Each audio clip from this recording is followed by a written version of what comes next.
Oi pessoal, boa noite. Peço desculpas aí, pedindo desculpas a quem já tinha entrado anteriormente. Tivemos um probleminha técnico aqui. Retomando, meu nome é Rafael, sou repórter, jurado do Prêmio Sergipe Rio de Teatro. A gente está aqui hoje para bater um papo com o diretor Rodrigo Portela, nessa série de lives do Centro Cultural Sesgran Rio. O Rodrigo é diretor, dramaturgo, natural dos Três Rios, no interior do estado.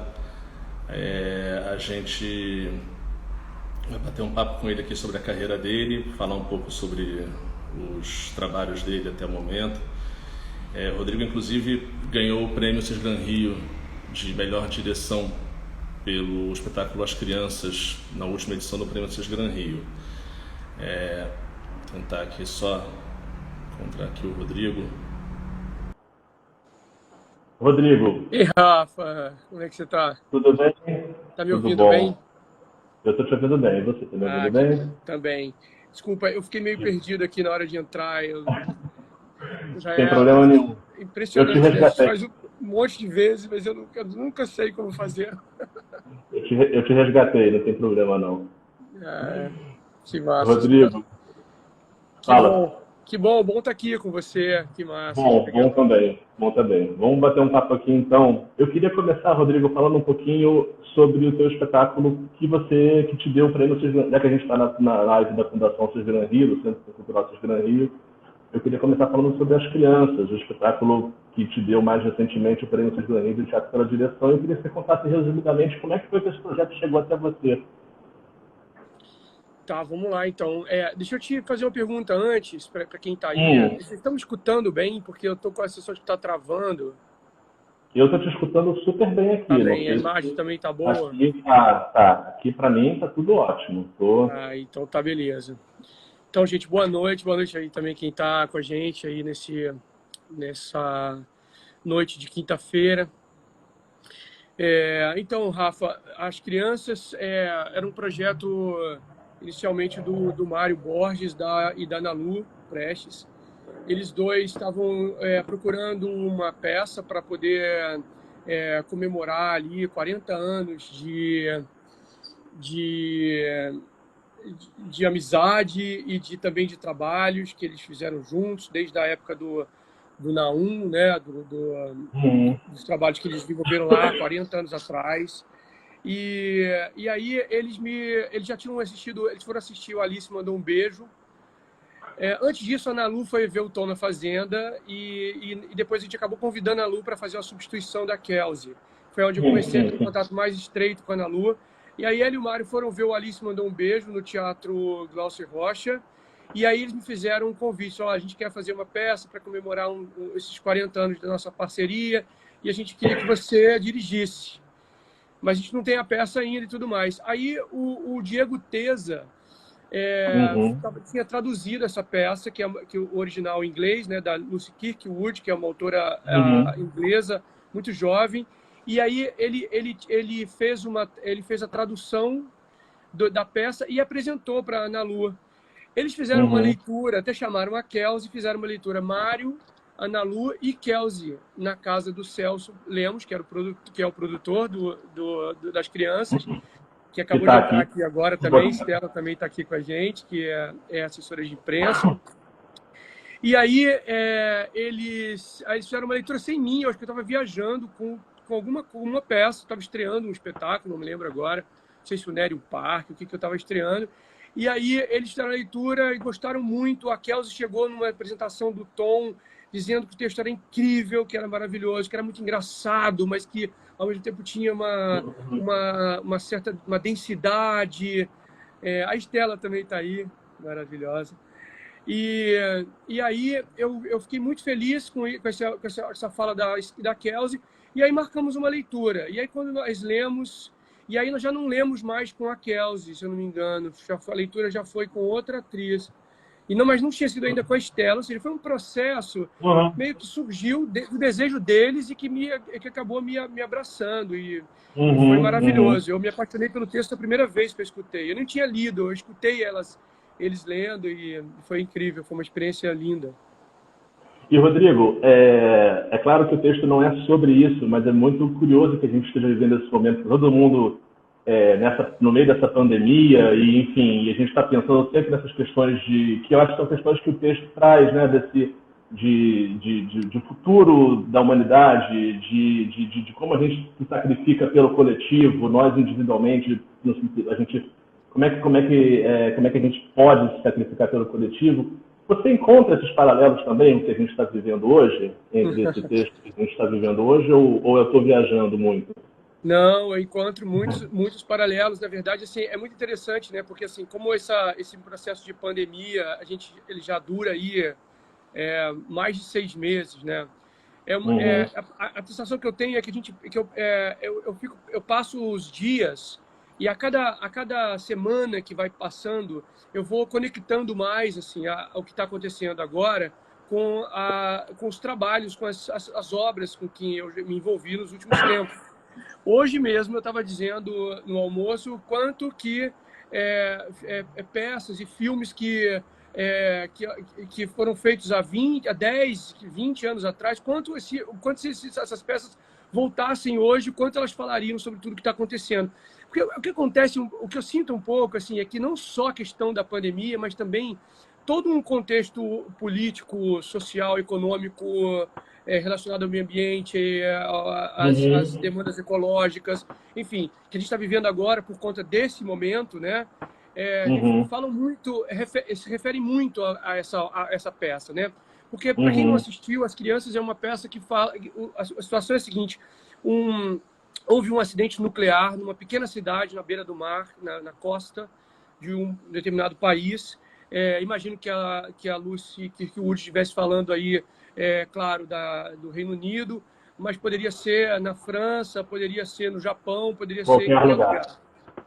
E, de uma certa maneira, essa peça, ela para mim, ela fala, além da questão da reparação, ali, das relações interpessoais, bastante subjetivas, que no âmbito daquele triângulo ali, apesar disso, ela para mim tem uma mensagem ainda maior, que tem a ver com essa responsabilidade que nós temos hoje com as gerações futuras, né? Essa ideia de transitoriedade, a gente vai morrer, isso é real, assim, nós todos vamos morrer, eu, você, os nossos pais, os nossos amigos queridos, e no futuro, quem que vai estar aqui, né? É para essas pessoas que a gente precisa pensar esse lugar, né? E eu acho que a peça fala um pouco sobre isso, né? Tanto que tem um momento muito decisivo da peça, que a personagem da Estela Freitas chega para eles e coloca uma necessidade a partir daquele momento, uma necessidade de tomar uma decisão, né? Nós vamos ficar aqui fazendo nosso yoga matinal e vivendo a nossa vida sem açúcar, esperando a morte chegar um dia, fingindo que a vida não está passando, enquanto tem jovens morrendo para tentar salvar toda uma população dessa usina, né? Então é muito bonito esse movimento. Talvez se a gente pensar um pouquinho, não só no contexto da pandemia, mas também nesse contexto social e político que a gente está vivendo agora, né? Será que a gente vai ficar esperando a Amazônia ser desmatada completamente? Ou também, se a gente vai ficar esperando o nosso lixo tomar conta do planeta? O que a gente pode fazer agora para resolver uma questão que está nas nossas mãos, né? Para um futuro que está nas nossas mãos, né?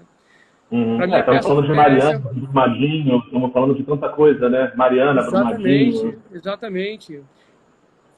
E, Rodrigo, já que você está falando, já que você puxou esse assunto, eu queria te perguntar, você como diretor, como artista, você pensa nessa questão de legado? O que você gostaria de deixar de legado para quem vem por aí, como você falou? Ou você não pensa muito nisso e você só vai trabalhando? Eu realmente não penso muito nisso, assim. Eu até tenho uma questão como artista, assim, que eu planejo muito pouco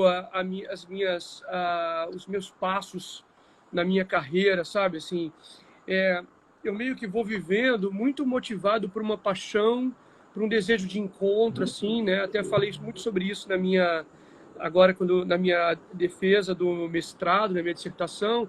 O que me move como diretor é a possibilidade do encontro, né?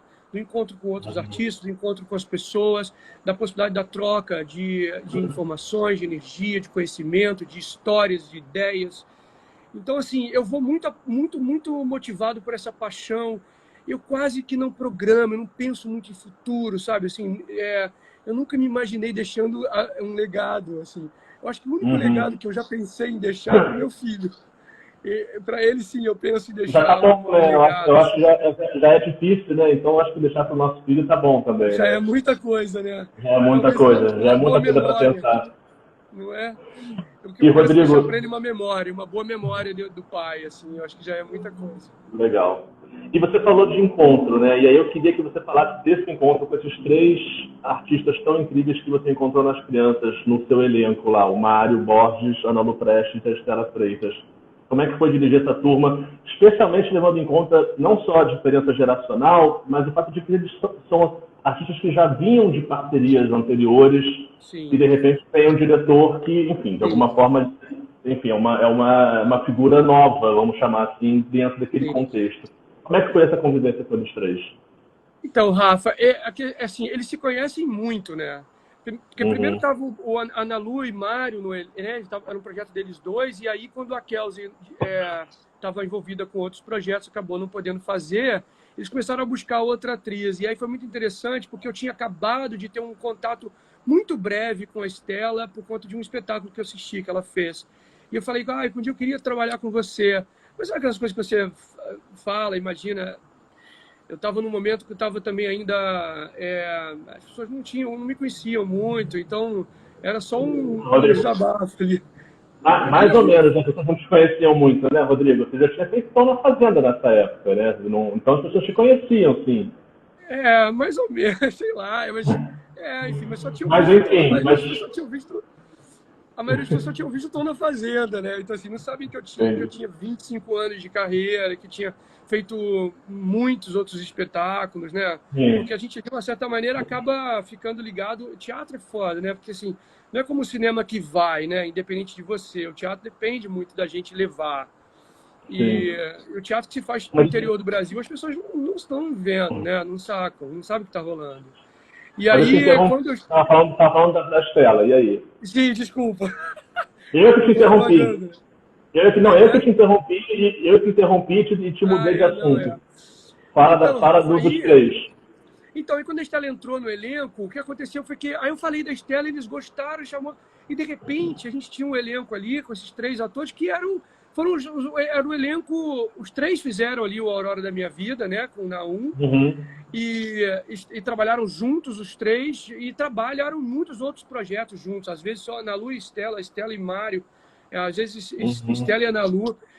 E foi muito interessante, porque quando eu cheguei para trabalhar com eles, eu fui vendo no início era um pouco mais delicado, assim, porque a gente não se conhecia. Eu tinha tido um contato com a Ana Lu no Tom na Fazenda, quando ela substituiu a Kelsey, mas ainda tinha sido muito rápido, né? Uma substituição e tudo. Mas quando a gente foi para o mergulho com a cena, ainda tinha uma coisa assim de caramba, eu tenho, sei lá, será que eu vou ter que provar alguma coisa? Como é que vai ser esse movimento? Mas aconteceu uma coisa muito interessante, o Rafa. Os 3 atores, talvez pela maturidade, pela experiência, eles tinham muita clareza do que eles queriam quando me chamaram, sabe? Eu tenho certeza de que eles nunca me falaram exatamente isso, mas eu tenho muita certeza de que eles tinham, eles sabiam por que estavam chamando a mim exatamente, porque eles de Uhum. fato queriam vivenciar uma experiência com um diretor de uma outra geração, mais jovem, que pudesse trazer um frescor para a história deles e para essa relação que eles estabelecem há 40 anos, né? É a minha idade, Uhum. né? Eu tenho 43, ou seja, é o tempo de vida que eu tenho, é o tempo de carreira dessas 3 figuras. Uhum. Mas assim, só rolou numa camaradagem muito grande, eles estavam com ouvidos sempre muito atentos, nós não tivemos nenhum atropelo, pelo contrário, assim, eles me olhavam e me escutavam com um ouvido de quem estava começando a fazer teatro. E às vezes isso me encantava muito, porque às vezes quando eu estava no meio de um processo, de um ensaio, às vezes num momento delicado, de tentar resolver uma questão muito séria ali, eu sinto que havia um respeito mútuo entre todos nós, né? E principalmente pela obra, sabe assim, a obra era o que mais importou desde o primeiro momento que a gente se Uhum. encontrou até agora, né? Até agora que Uhum. está em stand-by.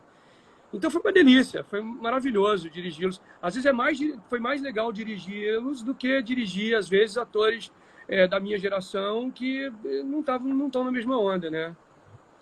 Vocês chegaram a ter algum tipo de contato com a autora? Você falou do respeito pela obra, vocês chegaram a interagir com ela ou depois da tradução foi para vocês e tocou o bar? Rafa, como é que foi? eu não gosto muito desse contato com o autor. Porque eu tinha, no Tom na Fazenda, eu tentei falar com o Michel Marc Bouchard sobre uma questão da tradução, que a gente estava um pouco na dúvida e tudo mais, e tinha uma cena que ele tinha sugerido cortar, mas ele fez, mas todo o caminho foi através do Babaioff, assim. Eu não me aproximei dele, eu diretamente não falei com ele, não o escutei. Prefiro, sabe por quê, Rafa? Porque de alguma forma, assim, quando eu faço um mergulho no texto, esse processo é muito pessoal, sabe? Assim, é um processo de muita entrega, de muito envolvimento. Eu vou estabelecer ali as relações que eu tenho com aquela obra, com as minhas memórias, e tentar, de alguma forma, provocar isso no elenco. Então, assim, eu fico pensando que qualquer relação com o autor pode ser até, sei lá, acho que perigosa para o processo de criação mais genuíno, sabe? Por exemplo, no Insetos, eu tive um contato muito breve com o Jô, mas muito breve. E às vezes eu reclamava que ele não está mais perto, que ele estava escrevendo enquanto a gente ensaiava. Né? Você lembra?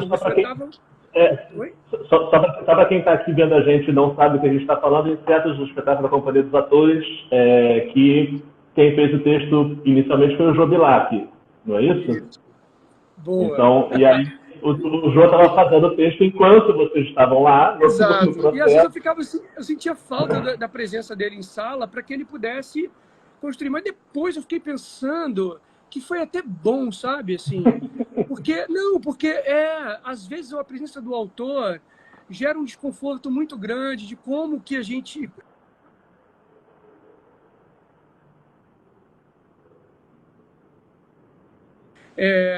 Eu já tive outros processos com um autor muito próximo e que era muito desconfortável lidar com a obra, com a presença do autor. Primeiro porque tem uma coisa que, assim, o quanto eu posso mexer no seu texto, quanto eu posso interferir nele. Eu estou falando não uma interferência de cortar, nada disso, mas uma interferência artística mesmo, né? Tem uma expectativa, o autor geralmente tem uma expectativa sobre a montagem, né? E lidar com a expectativa do outro já tem que lidar com a expectativa dos atores, já é, às vezes, delicado. Imagina ter que lidar com a expectativa do autor. Então, eu prefiro não ter por perto, assim, não estabelecer esse contato. E, Rodrigo, eu queria falar sobre um aspecto da montagem das crianças, da sua montagem, que realmente chamou atenção, inclusive, teve indicação para prêmio e tal, que foi a cenografia.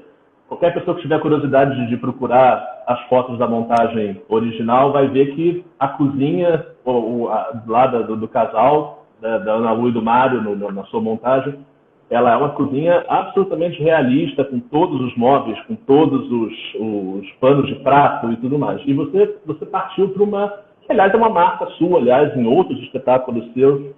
Eu queria que você falasse um pouquinho sobre isso. Como é que foi essa escolha e essa troca com a Júlia De Castro, cenógrafa, junto com você? E o que isso trouxe para a tua montagem, diferente da montagem original, com todo o seu realismo? Então, eu fico, na verdade, assustado um pouco, Rafa, assim, quando eu vi as fotos da montagem original em Londres, da montagem em Nova York, até que deu o prêmio para o texto, né? O texto foi premiado, acho que no Tony, se eu não me engano. E quando eu fui ao Canadá esse ano, eu comprei até o ingresso, eu ganhei o ingresso para assistir a montagem canadense da obra, e eu vi também umas fotos e tudo. Eu confesso que eu fico muito assustado quando eu vejo também as fotos do Tom na Fazenda, das montagens que houveram pelo mundo, assim, sempre muito tentando reproduzir os espaços, né? Eu fico pensando, como é que hoje ainda é possível isso, assim? Eu entendo que porque eu tenho a tendência a achar que esse não é o papel do teatro, sabe? Assim, o teatro tem algo que, diferente do cinema, o cinema tem uma característica o cinema realiza o imaginário do diretor, né? o diretor pensa numa cozinha e ela se materializa, o que torna a experiência para o espectador visual muito singular, né? Porque ele só vê aquela cozinha. Agora, o teatro tem a possibilidade exatamente de abrir para tentar pluralizar o imaginário do espectador, né? Eu acho tão bonito quando a gente pensa que o teatro, ele, de fato, ele acontece na cabeça do espectador. Ele não acontece só no palco e nem só na recepção, né? Ele acontece na cabeça, ele acontece no imaginário, né? E aí eu acho muito ruim não trabalhar com isso no espetáculo, né? Não sei, eu tenho uma tendência a gostar de lidar com essa possibilidade de oferecer uma sugestão para que o espectador possa imaginar o que ele quiser.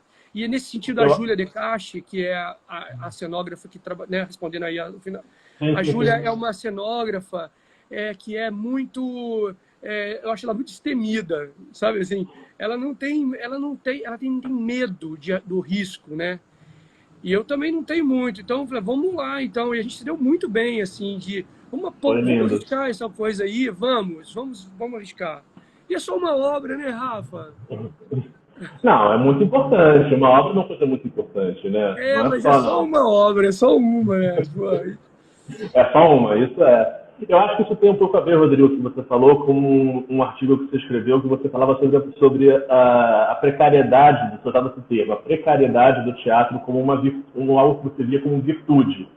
Que a palavra precariedade, em geral, está ligada a uma coisa negativa e você defendia que isso era uma virtude do teatro. Tem um pouco a ver com isso que você está falando, né? Exatamente, tem tudo a ver. Para mim, essa ideia do precário, né, que é geralmente vista como alguma coisa que soa como algo pobre, né, algo que não tem capacidade, né, que é incapaz, né, que tem pouco. Eu não vejo muito dessa maneira. Eu nem associo muito essa ideia de precariedade ao orçamento, por exemplo. Eu associo um pouco a limitação, a limitação espacial do teatro, que o teatro propõe, e uma outra coisa, a uma limitação da realização. Eu vou só precisar que você fique por causa da luz, que eu não vou bater. É uma espécie de limitação da realização singular da coisa, que é o que eu estava falando agora sobre o cinema, né? Então, o teatro, ele de certa maneira, como ele acontece no imaginário, como ele acontece na cabeça, na construção a partir de uma sugestão que é dada pelo artista, eu tenho um pouco a impressão que também isso me desobriga de ter que realizar, de ter que construir tudo. Pelo contrário, a obra mais porosa, eu entendo que ela é mais poderosa também, assim. Então, eu particularmente me interesso por essa precariedade do teatro, pelo esse caráter não sofisticado, né? Ele é o o teatro é considerado o primo pobre, né? Do cinema, né? E, no entanto, a Julinha De Castro entrou. A Júlia entrou. Vamos de falar de você, Júlia. Ainda bem que ela está entrando agora. Então é isso. Rodrigo, e aí dentro dessa coisa que você mencionou da obra acontecer na cabeça e tal, acho que tem um aspecto muito importante, de novo, nas crianças, mas também em outras obras suas, no Tona Fazendo isso muito, que é a coisa do trabalho de corpo, né? Como o trabalho de corpo, ele não é só ali uma coisa ele tem quase que uma questão coreográfica mesmo. Bom, nas crianças tem uma cena de dança. E no Tona Fazenda tem ali uma coisa corporal ali de luta e de trabalho, de labor. Queria que você falasse também agora, a gente falou da fotografia, como é que essa questão do trabalho de corpo, da direção corporal, como é que isso se insere na tua visão de diretor? Então, esse é um assunto bem interessante, mas delicado, assim, um pouco, porque sempre que a gente fala aí na expressão do corpo, né, tem uma questão para mim aí que é assim, É até difícil falar tão rapidamente sobre isso. Isso é um tema de um capítulo da minha dissertação, mas eu vou tentar sintetizar assim. É porque a questão do corpo, assim, eu entendo o corpo do ator, assim, da cena. Porque assim, Rafa, eu particularmente, como diretor, eu gosto muito de boas histórias. Eu gosto de boas histórias. Eu me interesso por uma boa narrativa, por texto. Eu me interesso muito pela palavra. Eu acho que eu interesso mais pela palavra do que pelo corpo, assim, se a gente fosse colocar numa relação. Eu me interesso muito por textos que consigam equilibrar uma boa dose de narrativa, de drama e de poesia, né? Só que eu acho que, assim, a palavra ela pode ser potente como sugestão de mundos, né? Tem eu lembro do Molière lá que não sei quem que dirigiu, da Sabina Berman, que teve lá no teatro ali no Catete, esqueci o nome daquele teatro também, sou péssimo na minha memória. O Molière que o Matheus Nastergalli fez. E eu lembro de uma cena, de uma conversa entre o personagem do Racine com o bispo. E aí ele diz assim: eu sou maior que Luís XV, eu sou maior até que Deus, eu sou mais poderoso que Deus. Porque eu digo árvore e uma floresta se levanta, eu digo água e um oceano se derrama sobre o palco. Eu acho essa frase tão interessante, porque esse é o poder evocativo da palavra, tem a ver com essa precariedade que está falando. Então a palavra dá conta de muita coisa. Só que tem uma coisa que eu acho que a palavra pode criar todos esses mundos, mas tem uma coisa que, assim, o corpo do ator é quem é o motor da ação da peça, na minha opinião, sabe assim? Então, a palavra pode mover, criar mundos e mover o outro internamente, mas só o corpo é capaz de transbordar, de tirar do interior e trazer essa expressão para o exterior. O corpo é capaz de fazer o embate físico entre dois atores em cena, no caso do Tô na Fazenda, é capaz de mudar a respiração do espectador na plateia, sabe? Assim, de criar um nível de tensão no espaço, no campo energético entre espectadores e atores, capaz de realmente provocar um interesse, um desejo do espectador pela obra. Então eu tenho investido, mas assim, o meu investimento no corpo é um investimento nem é tão... Não, acho que no Tom é que eu fiz um investimento mais forte lá com a Lu, Brit, com o Tony. Nas crianças, o Marcelo Aquino fez a preparação deles e foi muito importante. Então, eu sempre tenho também uma pessoa que me ajuda ali na preparação e tudo mais dos atores. Mas, na maioria das vezes, também esse corpo expressivo, esse gesto do ator em cena, ele surge de um processo mesmo de compreensão do que ele precisa fazer em cena, sabe assim? Da ação, daquilo que ele precisa, de como ele precisa agir em direção ao outro, né? Então é muito difícil, por exemplo, nos meus trabalhos, eu não uso muito a coisa do corpo como ilustração ou como uma, né? Ela vai para a ação, para o jogo entre os atores, né? Eu acredito muito nisso, sim. Rodrigo, a gente já falou um pouquinho aí, porque não tinha como não passar pelo Tom na Fazenda, mas eu queria agora me deter um pouquinho mais, porque assim, eu acho que na carreira de muita gente, não só diretores de teatro no seu caso, mas às vezes acontecem esses fatos meio definidores que se tornam um pouco Você já tinha uma carreira muito extensa antes do Tom na Fazenda, mas o Tom veio como um rolo compressor e a minha sensação um pouco é que a sua carreira se divide um pouco entre antes do Tom e a partir do Tom na Fazenda. Você sente isso também? O que o Tom na Fazenda representou para você? O que ele ainda representa para você? Me fala um pouco do Tom na Fazenda. Desculpa, cara, mas aqui, rapidinho, é porque eu não consigo não ficar olhando para esses comentários enquanto você fala. Eu quase perco a pergunta. Porque é muito lindo, é muita gente linda junto aqui, muitos amigos queridíssimos. Obrigado por vocês estarem aqui hoje. Rafa, então, o Tom é um divisor de águas, não tem nem o que dizer, né? Assim, é isso mesmo. Eu tenho a impressão de que eu passei os 25 anos anteriores me preparando para fazer essa peça, sabe? Assim, tudo que eu fiz antes, e foram muitos espetáculos, assim, eu dirigi muita coisa, muito espetáculo que muita gente nem sabe, assim. Mas é porque tiveram 3 etapas, assim, né? Uma que foi no Teatro em Três Rios, com a minha companhia, um trabalho lá muito anterior, assim, bastante embrionário, de teatro até ligado um pouco à ideia de teatro amador, festivais de teatro amador pelo Brasil todo e tudo mais. Depois eu comecei foi quando eu fiz o História Oficial, que foi fazer uma temporada no Laura Alvim. E aí o História Oficial deu uma marcada, assim, numa inserção aqui no Rio de Janeiro, né? Aqui não, que eu não estou no Rio, mas aí no Rio de Janeiro. E aí foi quando o História Oficial foi a primeira vez que eu fui indicar o Diego Teza também, lindão, falei de você aqui agora. Então o História Oficial foi a primeira vez que eu fui indicado a um grande prêmio, né? Ao Shell, como diretor, assim, concorrendo lá com a Derbal, que era o meu grande mestre, meu ídolo, né? Uma figura referência assim, enorme para mim.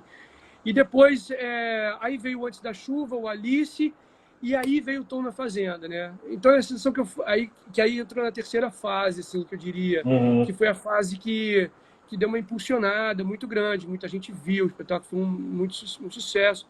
Mas eu acho que foi porque também porque era um encontro muito lindo de pessoas muito especiais, assim. Sabe aquele encontro que acontece na hora certa, com as pessoas certas, assim? Não tem uma figura ali naquela equipe que não era para estar ali. Todos. Foi muito perfeito. Até aquilo que não funcionou muito bem foi ótimo, porque o não ter funcionado abriu um campo para uma coisa ter estourado. Sabe? Assim, é claro que eu não vou dizer isso agora aqui. Você fica na dúvida de se perguntava, mas acontece. Tiveram coisas, pequenas coisas. Teve uma coisa muito grande que aconteceu no processo que não deu certo. E que o elenco até, assim, vou dizer para você que até uma semana antes de estrear, eles se reuniram na minha ausência num jantar após um ensaio para dizer como é que eles iam me convencer a voltar atrás. Eu fiquei sabendo disso depois que a peça estreou e que foi um sucesso. Mas ainda bem que eu não voltei atrás, né? Mas sim, foi um divisor de águas, com certeza. Rodrigo, você já deu aqui um pouquinho uma pista. Me fala um pouquinho só assim, desse teu inicinho lá em Três Rios, né? Como é que um garoto de Três Rios, de repente, como é que era a cena teatral quando você começou? Como é que começou o teu interesse por isso? Se é que existia uma cena teatral em Três Rios? Como é que esse garoto vai parar no Rio de Janeiro para estudar teatro na Unirio? Me conta um pouquinho desse momento Três Rios aí. É muito interessante esse movimento que você faz eu achei muito legal isso de começar com as crianças, né? Que foi assim o meu último grande trabalho, assim, e depois ir voltando. Bom isso, né? Mas olha só, na verdade, assim, Três Rios tem uma cena teatral muito forte. Aliás, Três Rios é um celeiro de artistas assim impressionante. Não é à toa, assim, pessoas, não só, assim, eu posso dizer aqui de algumas pessoas incríveis que a gente conhece e que vieram de lá, tipo Vinícius Arneiro, a Júlia Marini, a Verônica Rocha. Nossa, enfim, são tantos que eu tenho medo de esquecer, então eu vou parar aqui. Mas só para você ver como tinha muita gente muito boa em Três Rios trabalhando com teatro lá. E com dança, e com música, e, nossa, dança, então, é uma loucura aquilo lá. Eu dancei muito tempo também, durante 10 anos.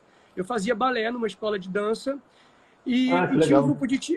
eles faziam participações de dança nos espetáculos de teatro. Então, foi meio que eu fui entrando nesse meio, eu queria ser artista de novela, né? Eu queria ser ator de novela, ser famoso, sabe? Tinha essa coisa também de querer... de pensar em fama, em sucesso e tudo mais. Naquela época tinha um glamour em torno da coisa da televisão, né, da TV Globo, e aí todo mundo me ficava perguntando, e aí, quando é que você vai estar na Globo? Muito louco esse movimento, né? E só que tinha uma cena teatral muito forte lá, tem um grupo de amadores lá em Três Rios, Rafa, que tem 84 anos de trabalho ininterrupto, e eles são donos um dos mais bem equipados teatros do interior do estado do Rio, sabe? Eles são donos desse teatro e fazem um excelente uso desse teatro.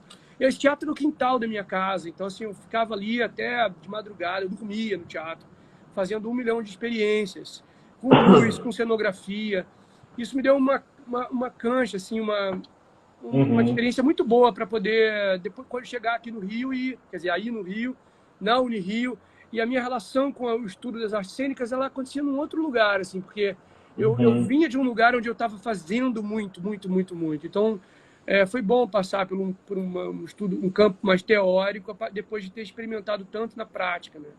Participei muito de festivais amadores no Brasil inteiro. Então, tem todo esse movimento aí. Até que, assim, tinha essa coisa de ser ator, né? Mas aí, em algum momento, muito cedo, né? Eu tenho 43, mais ou menos com 20, 21, talvez, eu tenha já entendido que a minha pegada era com a direção. Apesar de querer voltar a fazer alguma coisa como ator em breve. É mesmo? Tem um projeto aí que tá chegando. Olha, vamos aguardar. E, Rodrigo, qual é o status da Companhia Cortejo hoje? Assim, uma companhia que trouxe lindos espetáculos, eu assisti alguns deles aqui no Rio, e a companhia, ela existe hoje? Ela está em stand-by? Parou? Na verdade, está um pouco em stand-by, assim. A companhia era um grupo muito pequeno de pessoas, assim, que estavam lá em Três Rios e resolvemos fazer 1 milhão de coisas no interior. Sabe essa coisa de, peraí, a gente não precisa estar na capital para fazer coisas interessantes, vamos fazer aqui. E aí a gente criou um festival, que foi um festival internacional, que teve 5 edições, um festival lindo. A gente criou um ponto de cultura lá, na época, isso no governo Lula. Quando o Juca Ferreira era ministro, teve aquela coisa dos pontos de cultura, a gente criou um ponto de cultura lá de formação e acabou saindo 3 figuras muito bacanas lá, né? Um deles era o Luan Vieira, que fez todos os trabalhos da companhia, o Léo Marvê, que dirigiu Antes da Chuva comigo, músico e ator, e a Bruna Alves, que era minha mulher na época, mãe do meu filho. Depois, quando nós nos separamos, ela foi morar em Buenos Aires, o Luan foi fazer televisão, o Léo foi investir na música, e eu acabei, eu fui dirigir o Tô na Fazenda. Então, meio que... E aí, depois disso, eu não parei mais, né? Tenho rolado muitos convites para dirigir coisas muito lindas. Então, isso me deixou um pouco... Pera um pouquinho, companhia, né? Companhia, 20 anos, agora vamos sair de uma companhia entrando na outra, né? Aí, agora deixa eu viver um pouco essa sensação de não precisar produzir. Porque a companhia era eu que produzia, né? E pra ser honesto, né, Rafa? Produzir é chato demais, né, bicho? Produzir é chato demais da conta. Produzir é difícil, né? Não é para os pratos, né? Não é para os pratos. Bom, o Celso está aqui ainda, eu acho. Não é para os pratos mesmo. Eu sou muito fraco para isso, Rafa. Não é fraca, não. Não é, não. E, Rodrigo, me fala. Bárbara está aqui. Bárbara mandou um emoji rindo, gargalhando aqui. Aquela produtora. Rodrigo, me fala uma coisa que até estava aqui nas minhas perguntas que eu ia fazer, mas você puxou um pouquinho já esse fio. Você se tornou um dos diretores mais requisitados aí da atualidade. Eu queria saber como é que você administra isso. Quais são os seus critérios para pegar um projeto? O que quando te convidam, você leva em consideração? Você falou já um pouco que o texto é uma coisa que você preza muito, mas imagino que também, enfim... O elenco, como é que você tem administrado esse momento tão requisitado? Rafa, quanto tempo a gente tem para responder essa pergunta? A gente tem pouco. Então, olha só, vou tentar ser breve. Cara, é muito louco essa administração, porque assim, eu nunca tive que pensar nisso, eu sempre elaborei todos os meus projetos, né? Então, assim, eu tinha vontade de falar sobre alguma coisa, sobre fazer uma peça, sobre um texto que me interessava, e eu atalhava, eu fazia o projeto, eu captava, eu produzia, ia para a sala de ensaio, e eu prestava contas, e era sempre assim, são os projetos que eu queria fazer, com as pessoas que eu queria fazer, né? Só que aí, de repente, tudo mudou, né? Eu não tenho produzido mais, agora eu tenho sido produzido por figuras que eu admiro muito, né? Teve o Sérgio Savoy, que produziu aí o Tom, o Celso Lemos, que produziu As Crianças, e também o Insetos, da Companhia dos Atores. Agora, a parada assim, funciona um pouco assim, tem funcionado um pouco assim para mim. Primeiro que me interessa, como eu falei, é o encontro. Então, depende da pessoa, né? Então, às vezes, tem pessoas que me interessam e eu quero trabalhar. Eu tenho recebido muitos convites nesses últimos 2 anos, inclusive de trabalhos que ficaram pendurados agora pela pandemia, mas com pessoas que eu admiro muito, muito. Gustavo Falcão me chamou para um trabalho, a Lília Cabral me chamou para um trabalho, enfim, várias pessoas que eu admiro muito, e tantos outros, né? Só que esse ano, por incrível que pareça, assim, eu estava meio que querendo retomar um pouco os meus projetos. Claro que não eu produzindo, obviamente. Mas eu estava muito nesse movimento. Agora, aí então eu criei 2 projetos, um que eu faço como ator e um outro projeto de um texto que eu estou escrevendo. E eu disse, caramba, que bom, 2020 é o ano que eu vou retomar os meus projetos. E aí que chegou a pandemia, é o ano da virada. E aí bagunçou tudo. E assim, tem hora que eu pego um trabalho pelo dinheiro. Claro que eu pego pelo dinheiro também, Rafa, eu não vou mentir. Mas tem uma coisa na nossa profissão que parece que a gente até faz só pela paixão, por amor. Claro que tem isso, fundamental, mas, Rafa, é isso, eu vivo dessa parada, né? E eu demorei muitos anos fazendo teatro no interior, numa batalha desesperada para poder sobreviver disso, criar meu filho e tal. Então, meu filho mora em Buenos Aires, eu pago uma pensão, eu tenho um monte de coisa, eu preciso... E ainda tem gente que hoje me chama e diz assim, então, não tem grana, mas eu queria ver. Essa é uma pessoa queridíssima que eu adoraria trabalhar, mas o dinheiro, nesse caso, conta muito, Rafael. Muito mesmo. Então, assim, eu realmente tenho que... não só é um critério, um dos critérios importantes, assim, a questão da grana, como eu também tenho pensado, assim, o quanto vale o que eu tenho para dar também, sabe? Assim, eu sempre fui um cara que eu tinha um complexo de vira-lata enorme, ainda tenho um pouco, mas eu tenho feito um esforço também de valorizar o meu trabalho muito, assim, nos últimos tempos. Sim. Às vezes dá certo, às vezes não. Rodrigo, agora já estamos com quase 30 anos de carreira, né? Eu queria que você tentasse, sei que é muito difícil isso, mas que tipo de diretor você é? Como é que você se vê como diretor? De novo, a gente não tem muito tempo para você responder essa pergunta. Essa pergunta é difícil, né? Mas você consegue mais ou menos se ver, eu sou um diretor que privilegia o trabalho do ator, ou você não consegue se ver como um diretor específico de maneira nenhuma? Cara, eu vou ser muito honesto com você. Eu não sei nem quem eu sou, na verdade, não, mas que tipo de diretor eu sou. Eu não consigo me enxergar, Rafa. Eu estou numa luta aqui com os meus 40 anos, tentando me conhecer, me enxergar como um indivíduo, ser humano, sabe? Companheiro, pai, filho, assim, eu quero saber quem eu sou primeiro. Eu não tenho a menor condição de ver, porque, assim, cada trabalho é um trabalho, cada trabalho tem a sua demanda, né? Então, assim, dirigir uma peça como Insetos é uma coisa, dirigir uma peça como Tom e as Crianças é outra coisa, né? São muito diferentes. Eu acabei de dirigir agora uma peça no início do ano que ainda não estreou. Ela está prontinha, que a gente fez uma pré-estreia e quando ia estrear, a gente ia abrir o Festival de Curitiba esse ano, mas o espetáculo foi cancelado por conta da pandemia. Uma peça chamada Todo Mundo, que também é a tradução do Diego Teza, que está aí, com os atores de Curitiba, lá do Teatro Guaíra.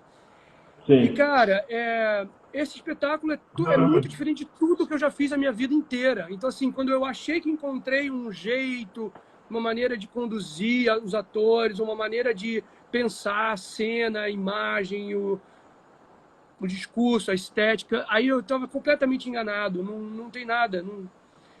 Eu não sei, talvez com 60 eu consiga responder essa pergunta, mas acho que ainda é Alguém aqui comentou uma coisa que eu também estava, que eu acho que eu ia puxar um pouco para tentar ver se eu conseguia definir você como diretor é difícil, mas talvez pegar uma fichinha assim, que é esse trabalho que você tem já há algum tempo de professor.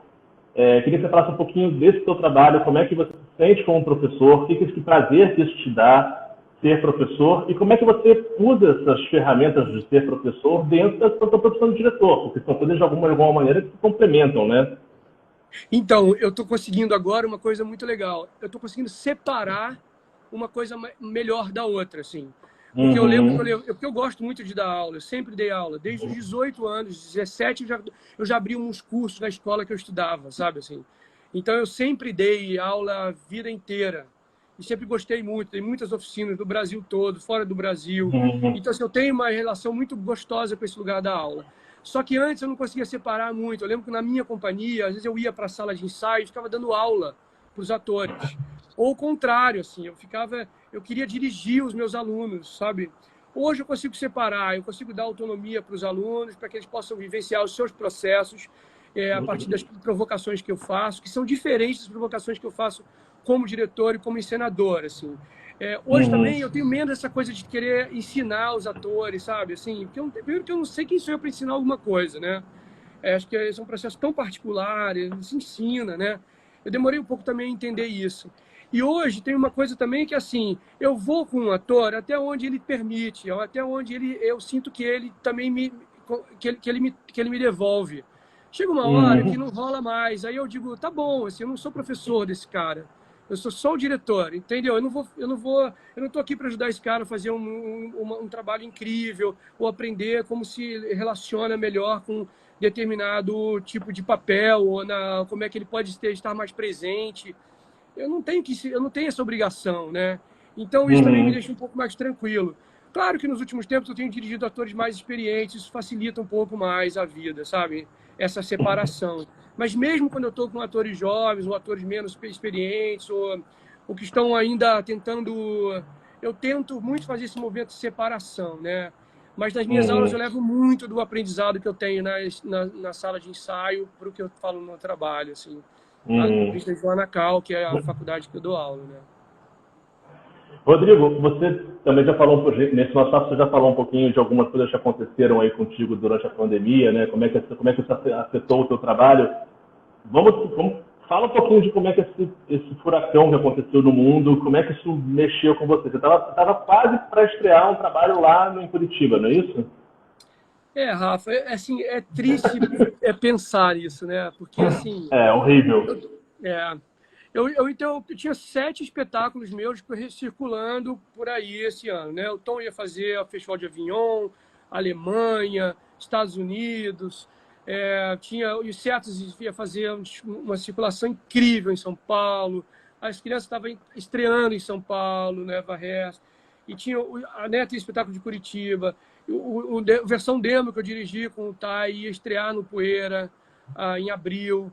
Ou seja, eu tive vários trabalhos que já estavam prontos, cancelados, né, circulações, e tinha 3 espetáculos prometidos para esse ano, já com patrocínio, que não rolaram. Então, você imagina o desespero, né? Tem um desespero financeiro, tem então, mas isso é a minha situação, é a situação de todo mundo, né? Não tem nada de novo. Agora, tem uma coisa que essa pandemia, para mim, vou ser muito sincero, não a pandemia em si, mas o fato de a gente ter se isolado nesses últimos meses foi muito importante para mim, como pessoa e como artista. Todo esse movimento que eu tenho feito nos últimos meses, de tentar me encontrar, me reconhecer como ser humano, está sendo incrível. Então, em primeiro lugar, isso. Depois, tem uma coisa como artista que também foi muito legal. Antes de eu sair no desespero de tentar fazer alguma coisa, de tentar dominar a linguagem remota, o virtual, eu fui tentar um pouco olhar para o que estava acontecendo, sabe? Então, eu assisti espetáculos, eu assisti as experiências, eu li, eu ouvi muito. Eu fiquei escutando um pouco aquele momento que as pessoas ficavam falando, isso é teatro, isso não é teatro, como é que é teatro, que nome isso tem? A gente passou por tudo isso, né? Então foi muito bom estar um pouco de fora, né? Porque como eu tenho trabalhado muito, há muitos anos, sair um pouco da cena e olhar para o que está acontecendo me ajudou um pouco a respirar. Eu me sinto mais inspirado agora. Eu sinto que a hora que a coisa começar a voltar, eu tenho a impressão de que eu vou conseguir fazer um movimento, sei lá, mais autêntico. Não que eu não vá fazer espetáculos online. Eu acabei de estrear ontem um espetáculo que eu encenei lá com a Florença. Eu ia te perguntar isso, porque você fez esse movimento de recolhimento, de tentar entender o que estava acontecendo, mas ao mesmo tempo você também se embrenhou, dirigiu... Esse finalzinho eu acabei indo, porque a Maitê é muito sedutora, né? Ela me jogou um canto de Circe ali e eu caí, fui lá. Foi ótimo a experiência com ela e tudo. Eu não tenho vontade de fazer isso de novo, de verdade eu não tenho, assim. É uma coisa de enlouquecer minha cabeça. Eu estou em Alagoas, no interior, uma cidade muito pequena, dirigindo. Eu não encontrei a Maitê uma vez nesse processo, não encontrei ninguém da equipe. Eu dirigi tudo remotamente. E ela não está em casa fazendo uma coisa com o celular dela. Ela está fazendo uma coisa lá no teatro, né? Então, assim, o que eu estou falando não tem nada a ver com a qualidade do trabalho, tá? Eu estou falando assim, eu, particularmente, me senti... Teve momentos que eu estava enlouquecendo, assim, de não estar lá para poder dizer, para poder imprimir uma questão, uma coisa que eu queria que ficasse mais clara, para ter um contato com a atriz e também com a equipe. Chega uma hora que estava todo mundo falando junto e a minha voz não saía no microfone do teatro, então eu ficava ali impotente, parado, olhando o teatro desabando e eu parado ali, olhando aquilo tudo acontecendo sem poder fazer nada. Então, assim, é um horror, assim, um horror. Não, um horror. Primeira e última experiência com teatro online, não, então, eu né? vou fazer outras, Rafa, não tem jeito, eu preciso pagar a pensão. Não, mas isso vai passar, já vai ter vacina, Eu a gente espero já vai... que sim, mas eu ainda vou fazer, já tem outro projeto aí da Oi que eu vou fazer com uma galera super bacana e vai ter que rolar, não tem jeito. Sesc São Paulo. Oi? Sesc São Paulo? Tem um convite aí para fazer uma coisa aí. Então, mas e você no meio disso está desenvolvendo alguns projetos aí que você mencionou. Um deles com você como ator, você está escrevendo um texto também, É. enfim. Você está produzindo, a tua cabeça está conseguindo produzir apesar dessa loucura, dessa avalanche do... Não, Sim, porque tem gente que dá uma travada, né? Você não é... Não, eu tive esse momento também. Teve um momento que eu entrei... Eu sofro de claustrofobia. Então, eu tive um momento que eu moro num apartamento pequenininho ali no Flamengo. Teve uma hora que eu pirei, assim, eu surtei. Por isso que eu vim para cá, para Alagoas, para poder respirar, porque estava difícil de respirar. Mas só que, assim, depois que... Mas o meu problema maior foi o medo de morrer. Depois que passou o medo de morrer... Aí tudo ficou bem, porque assim, eu tenho um filho de 12 anos, morrer com um filho de 12 anos é muito difícil, né? Não sei se é fácil morrer em outras circunstâncias, mas com um filho de 12 anos é muito difícil. Então, quando passou o medo de morrer, eu comecei a fluir. Eu terminei o mestrado, eu defendi remotamente, eu fiz a defesa remotamente, né? Eu já estou aí batalhando um doutorado fora, já estou fazendo meus movimentos. Então, assim, eu não estou paralisado. Pelo contrário, estou aí. As delícias cremosas todas aí presentes. Rodrigo, eu vou te fazer uma outra pergunta que a gente está aqui no tempo já rumando para o final mesmo. Daqui a pouco cai, né? Não, mas não vai cair não, pode deixar. Uma última pergunta. Como é que você vê, se é que um exercício de futurologia, como é que você vê o teatro do Brasil mesmo, quando isso passar? Quando isso passar, eu digo assim, quando começarem a reabrir, porque às vezes, de repente, vai começar a reabrir e nem passou ainda, na verdade, né? A gente ainda está no meio do furacão e a gente começa a reabrir. Como é que você vê isso? Como é que você está vendo esse futuro? O Rafa, eu lembro em janeiro, quando eu ganhei lá o Sesgran Rio, né, o prêmio Sesgran Rio de direção, eu subi no palco, depois já tinha 3 horas de evento, estava todo mundo exausto, e já tinha discursos lindos, discursos políticos, assim, muito à flor da pele, apaixonados, tudo. Aí eu subi no palco e o meu pequeno discurso, já exausto também, foi sobre a questão do público, né? Eu falei lá, não sei se você lembra, mas eu disse lá que eu estava muito preocupado porque a gente estava ali colocando toda a nossa energia, nossa concentração na questão aí dessa era bolsonarista, no fato da gente não ter apoios de governos e tudo mais. E aí eu levantei ali uma questão, falei, gente, olha, acho que a gente tem que pensar um pouco na questão do público, dessa crise que a gente está vivendo do público, né? Porque já faz um tempo que quem frequenta o teatro brasileiro, principalmente o carioca, eu não posso falar muito das outras cidades, é a classe artística. De maneira geral, tirando os grandes espetáculos, os grandes musicais, que ainda tem um apelo popular. E eu me lembro, quando eu era mais jovem, quando eu comecei a fazer teatro, que a minha família ia ao teatro como um programa de final de semana. E depois ia jantar em algum lugar, quando ainda era possível isso. Hoje, ninguém da minha família mais vai ao teatro, eu não vejo mais os meus amigos que não são de teatro, não vão ao teatro. Isso é uma questão que eu acho muito séria. Eu acho que a gente vai enfrentar aí um desafio muito grave, muito grande, eu diria gigantesco, hercúleo, que a gente vai ter que ter realmente, como se a gente enfrentasse um grande gigante agora, que é como levar o público ao teatro. O público do século XXI, ele não está mais interessado em sentar na cadeira escura, lá na plateia, e ficar ali passivo, recebendo aquela historinha, como é o público de cinema, né? Eu acho que o público de teatro é um público que quer participar, é um público que quer jogar junto, é um público que quer mais do que ficar ali passivamente sentado. Eu tenho essa impressão.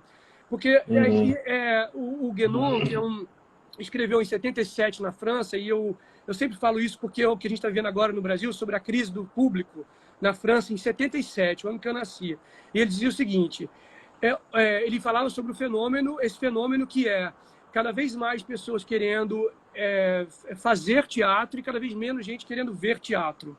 A gente está vivendo esse fenômeno em 2020 no Brasil. Isso é um sinal para a gente de que o público não quer mais ficar sentadinho, quieto na cadeira. Ele quer participar de alguma forma. Eu acho que a gente tem um desafio enorme aí quando essa pandemia acabar, quando a vacina chegar. Vamos vencer esse desafio, com certeza. Rodrigo, obrigado pelo papo, foi ótimo. Obrigado a você, Rafa. Aproveite aí Alagoas por mim. Linda condução, obrigado. Obrigado, Sr. Gran Rio. Eu que agradeço. Obrigado, Fundação Sr. Gran Rio. Vamos que vamos. E obrigado também a todos, né, e todas que estiveram aí com a gente hoje. Todo mundo. Agradecimento aí. Saudade de todos e todas. Valeu, gente. Beijo. Beijo Tchau. enorme.